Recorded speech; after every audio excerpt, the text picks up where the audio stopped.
Como é feita a documentação de crime de guerra na Ucrânia? Nem sempre é fácil identificar e assegurar a evidência de violações cometidas pela Rússia no conflito. Autoridades e ONGs ucranianas uniram forças para conduzir esse trabalho, por Deutsche Welle Igor Burdaiga. O homem documenta a destruição de um prédio residencial em Kherson, foto Ana Wojtenko-Reuters. Um homem documenta a destruição de um prédio residencial em Kherson, foto Ana Wojtenko-Reuters.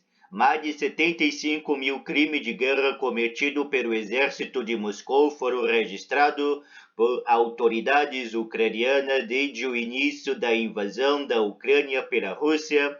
Em fevereiro de 2022, investigadores, promotores e órgãos internacionais de investigação trabalham sob pressão para assegurar evidências e entrevistar testemunhas. No entanto, devido ao grande volume de crimes, pode levar décadas para que a maioria dos culpados seja conduzida a um julgamento. Nesse processo, eles têm o apoio importante, mais de 30 ONGs ucranianas reunidas da Associação de Direitos Humanos Ucrânia 5AM Coalition. O nome refere-se à hora da manhã de 24 de fevereiro de 2022, quando explosões acordaram os habitantes de diferentes cidades da Ucrânia. O objetivo deste grupo é dar voz às vítimas e buscar a punição não só dos autores diretos dos crimes, como também dos líderes do governo em Moscou.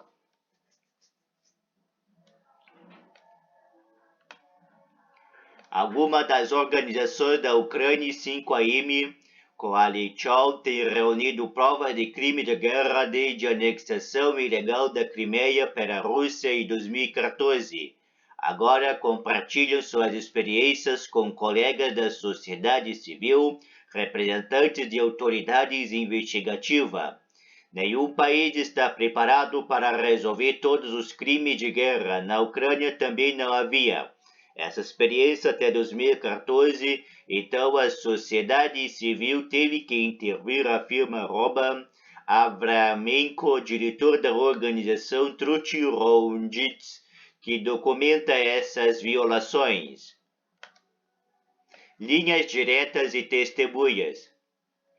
Avramenko avalia positivamente a parceria entre autoridades e ativistas de direitos humanos. As ONGs coletam depoimentos de vítimas por meio de linhas diretas e nos locais dos crimes trocam informações com agências governamentais através de um banco de dados eletrônicos especialmente criado para essa finalidade, e em alguns casos até conduzem as próprias investigações. Às vezes as ONGs chegam a treinar investigadores ucranianos para reconhecer o que de fato são crimes de guerra. A diretora do Centro de Direito Humano, Zemina Technaya Peshonchik, cita como exemplo deportação forçadas de que nem as autoridades policiais e nem as próprias vítimas haviam percebido se tratar desse tipo de violação.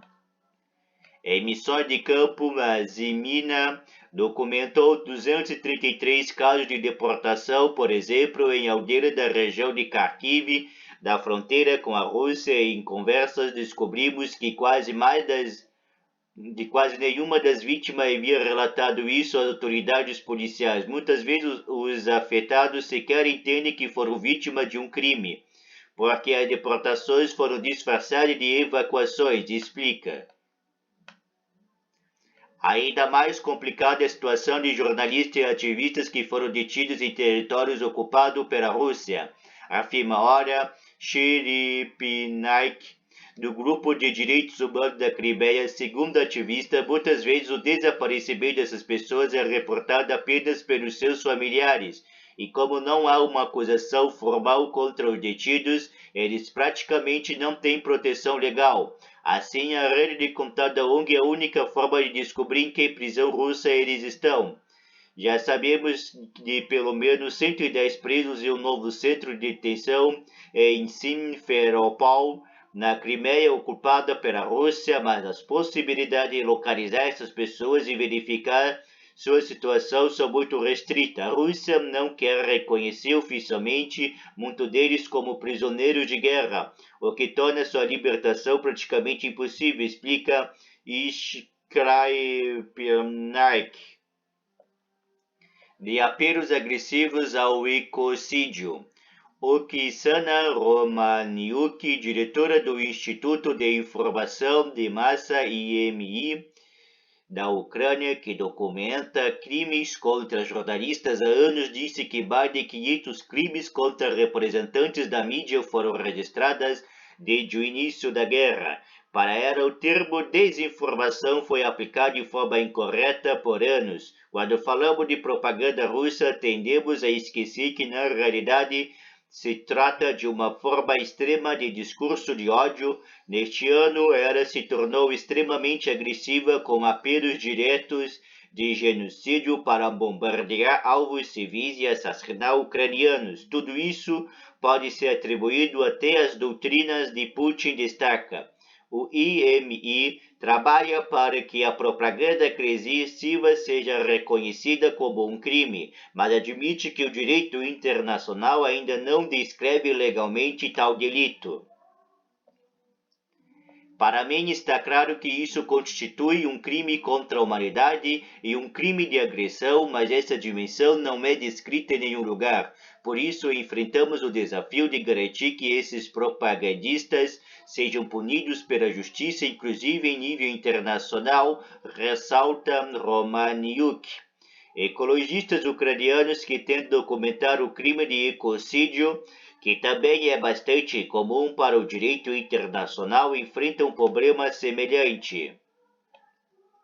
Evidências confiáveis. As ONGs procuram estabelecer uma cooperação efetiva com as autoridades judiciárias, mas as especificações da lei penal significam que as provas nem sempre podem ser usadas ou seu uso pode ser complicado.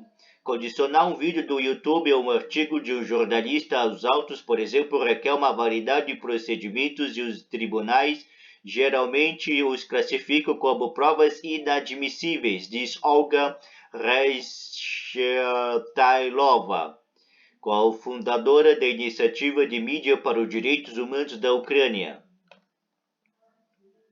As ONGs geralmente recebem imagens e vídeos por meio de mídias sociais, mas é difícil determinar se o material é autêntico e se o remetente é confiável. Para resolver esse problema, a Associação Nacional de Advogados da Ucrânia, UNBA, está promovendo o aplicativo EE Witness to Atrocities, desenvolvido pela Internacional Associação IBA. A tecnologia torna impossível a falsificação de imagens e vídeos, registrando as coordenadas exatas de onde foram gravadas e carregando todos os dados de um servidor seguro, explica Dmitro Karalamdjikiy, advogado de Zaporizhzhia.